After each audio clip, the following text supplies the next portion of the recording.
இயேசுவுக்கே புகழ். இயேசுவில் பிரியமானவர்களே, இன்றும் ஆண்டவர் நீதிமொழிகள் 8ஆம் அதிகாரம் 17ஆம் வசனத்தினூடாக இவ்வாறு நம்மோடு பேசுகின்றார். எனக்கு அன்பு காட்டுவோருக்கு நானும் அன்பு காட்டுவேன். என்னை அவளோடு தேடுகின்றவர்கள் என்னை கண்ணப்படுப்பார்கள். புதிய காலை, அமைதியான சூழல், இதை பற்றியும் யோசிக்காத ஒரு மனநிலை. இந்த நேரத்துல ஆண்டவருடைய வார்த்தையை நாங்க கேட்கறதுக்கு ஒரு சந்தர்ப்பம் நமக்கு கிடைத்திருக்கிறது. ஆண்டவருடைய வார்த்தையை கேட்க ஆர்வத்தோடு இருக்கிற உங்கள் ஒவ்வொருவரையும் ஆண்டவர் அவருடைய ஆசீராலும் சமாதானத்தாலும் உங்களை நிரப்பி இந்நாள் முழுவதும் உங்களை வழி நடத்துவாராக. ஒவ்வொரு அதிகாலையும் அந்த நேரத்துல தான் எங்களுடைய மனம் அமைதியாகவும் சிந்தனை தெளிவாகவும் இருக்கும்.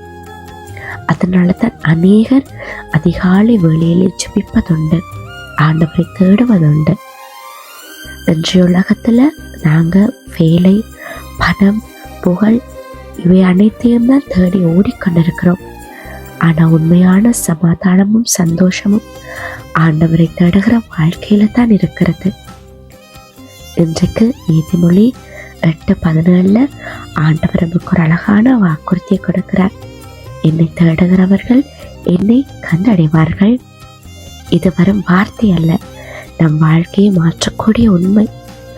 நாங்க ஒவ்வொரு காலை நேரத்திலையும் ஆண்டவரை நினைத்து ஜபிக்கும் போது எங்களுடைய இதயத்துல ஒரு புதிய நம்பிக்கை உருவாகும். நாளை சவால்களை எதிர்கொள்ள ஆண்டவர் நமக்கு பலன் கொடுக்கிறார். இன்றைய காலத்துல எங்களை பலர் மன அழுத்தம், பயம், கவலை ஆகியவற்றால சோர்ந்து போகிறோம். காரணம், அவங்க ஆண்டவரை விட உலக விஷயங்களுக்கு அதிக நேரம் செலவிடுகிறாங்க. ஆனால் ஒரு நாள் ஆண்டவரோடு நாங்க அந்த நாள் ஆரம்பிச்சா அந்த நாள் முழுவதுமாக ஆசீர்வாதமான நாளாக மாறும். காலை நேர ஜெபம் எங்களுடைய மனதிற்கு சமாதானத்தையும் வாழ்க்கைக்கு வழிகாட்டுதலையும் கொடுக்கும். ஆண்டவரை நேசித்து தேடுகிறோம் ஒருவரை அவர் ஒருபோதும் கைவிட மாட்டார். மனிதர்கள் மாறலாம், சூழ்நிலைகள் மாறலாம், ஆனால் ஆண்டவருடைய அன்பு ஒருபோதும் மாறாது. நாம் அவரை உண்மையாய் தேடும்போது அவர் நம்முடைய வாழ்க்கையில் செயல்பட ஆரம்பிப்பார். அதனால ஒவ்வொரு காலையிலும் சில நிமிடங்களாவது ஆண்டவருக்கு ஒதுக்குங்க. ஆண்டவருடைய வார்த்தையை வாசிங்க, தியானிங்க, ஜெபிங்க, ஆண்டவரை தேடுங்க.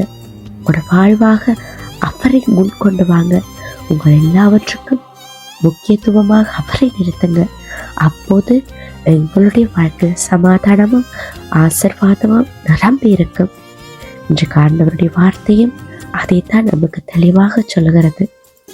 கண்களை மூடி ஆண்டவர்கிட்ட சொல்லுங்க, ஆண்டவரே, ஒவ்வொரு நாளும் உம்மை தேடும் இதயத்தை எங்களுக்கு தந்தரலும் இந்த ஆண்டவர்கிட்ட மன்றாடுங்க.